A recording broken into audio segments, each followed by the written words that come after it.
हमारे जन्मदिन पर गरीबों को दान, कम्बल, ब्लड डोनेशन। हमारे जन्मदिन का मतलब है आम आदमी की खुशियाँ। जो बच्चे 4 लाख हैं वो भी गरीब का ही बच्चा है। तो 12,000 का एग्जाम, तो फिर टोटल एग्जाम क्यों नहीं? और सेम पैटर्न पर एग्जाम लोगे तो सब मरेंगे।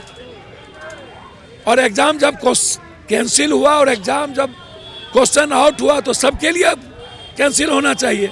इस बार बीपीएससी झुकेगा कि अभ्यर्थी झुकेगा? पप्पू यादव और बेईमान के बीच तो चोली दामन का 36 का रिश्ता है। पनोरमा ग्रुप, जो सोचता है वो करता है। आपके अपने सपनों का आशियाना। पप्पू यादव जी, आज जन्मदिन है और आज आप धरना पे बैठे हुए हैं, आज तो एंजॉय करने का दिन है आपका। वो हमारा जो जन्मदिन है ना, वो गरीबों को, आम आदमी को और संघर्ष के लिए जाना जाता है। हमारे जन्मदिन पर गरीबों को दान, कम्बल, ब्लड डोनेशन। हमारे जन्मदिन का मतलब है आम आदमी की खुशियाँ। और आज दुनिया में सबसे ज़्यादा महत्वपूर्ण है बच्चों का भविष्य, उसकी ज़िंदगी, उस पर दमन करने की प्रवृत्ति। और 90 के पहले के दशक से आज तक पेपर क्वेश्चन आउट होना, मिडिल क्लास गरीब के बच्चे की ज़िंदगी हराम होना। कितने बीपीएससी के चेयरमैन आईएएस आईपीएस जेल गए। एक ही शहर नालंदा से पेपर का चोली दामन का संबंध, और देश भर में यूपीएससी, बीपीएससी, एसएससी का पेपर लीक आउट होना। 25 लाख बच्चे और बच्चियों का नीट्स का एग्जामिनेशन दोबारा नहीं होना, जिस मुद्दे को लेके हंगामा भी हमने किया। और यूपीएससी के मुद्दों को लेके भी हुआ, बीपीएससी के मुद्दों को लेके लगातार बातें उठी।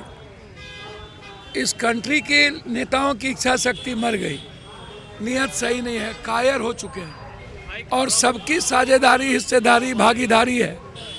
Mafia, coaching mafia, system, chairman paper leak करवा रहे हैं। तो अभी आप नॉर्मलाइजेशन के मुद्दों को देखिएगा तो आपको पता चलेगा, जो प्रैक्टिस है कोचिंग का वही क्वेश्चन है। और कोचिंग माफिया से पूछ रहा है कि हमें क्या करना चाहिए। आप सिस्टम पे है, नहीं पूछते हैं। तो मुझे लगता है कि बच्चे का जो फीलिंग है कि आप 9 बजे से 3:30 बजे तक का सभी सेंटर का आप सीसीडी ले आइए, आप उसको क्लियर कीजिए। तो मना कर रहे हैं दिखाने से। दूसरा बच्चे का मुद्दा है कि जब आप प्रैक्टिस वाले क्वेश्चन को लाएंगे और फिर 12,500 बच्चों का ही एग्जाम लेंगे तो 4 लाख बच्चे तो मरेंगे।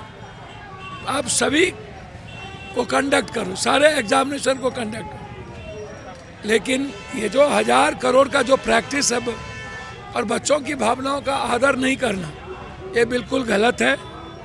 और मैं मानता हूँ कि सभी लोग ऊपर से नीचे मिले हुए हैं।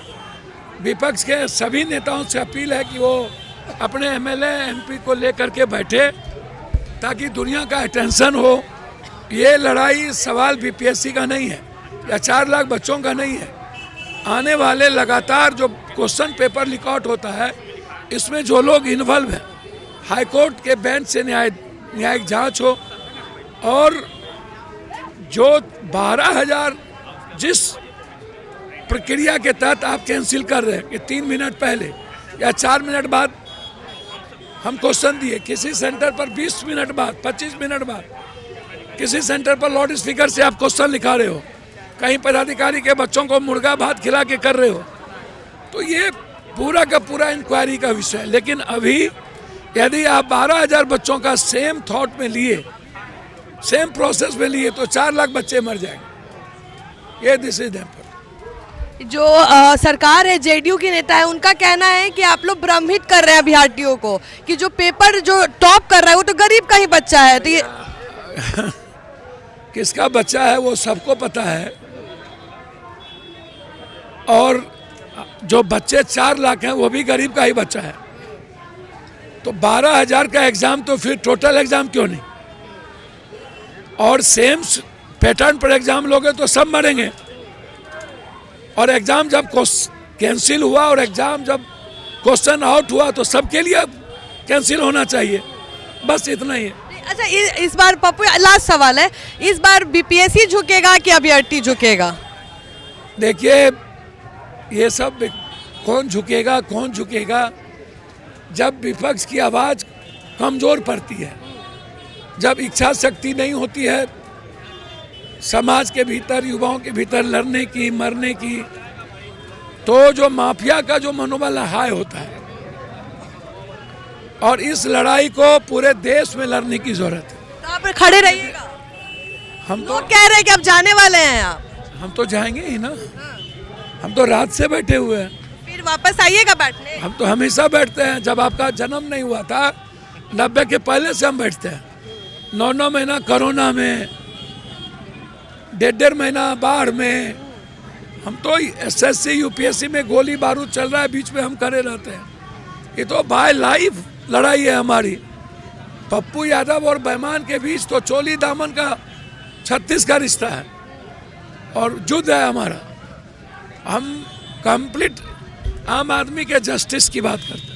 तो आप सुन रहे थे पप्पू यादव को, बच्चों के लिए हमेशा खड़े रहे हैं। इनकी राजनीति भी बच्चों से ही शुरू हुई है और बच्चों के लिए खड़े हुए। इनका कहना है कि जब तक कॉलेज माफिया रहेंगे तब तक जो पेपर लीक है वो रुकेगा नहीं। और हम आपको बता दें कि पप्पू यादव का कहना है कि जब तक विपक्ष स्ट्रांग रहेगी, बीपीएससी को अपना निर्णय बदलना ही पड़ेगा। लेकिन देखने वाली बात है कि ये रोटी सेकेंगे कि सच में बच्चों के लिए कुछ कर पाएंगे। बीपीएससी अपने डिसीजन पे टिका हुआ है कि वो सेंटर नहीं बदलेगा, जो बापू टावर वाला सेंटर है वहीं का पेपर होगा और कहीं का नहीं होगा। बड़े नेता जो है पप्पू यादव, तेजस्वी यादव, अखिलेश सिंह, बड़े बड़े नेता आ रहे हैं, बच्चों को विश्वास दिला रहे हैं कि हम आपके साथ खड़े हैं और आने वाले समय में बीपीएससी को अपना डिसीजन बदलना पड़ेगा। चलिए, देखने वाली बात होगी कि इस बार झुकेगा कौन, बीपीएससी झुकेगा या अभ्यर्थी झुकेगा।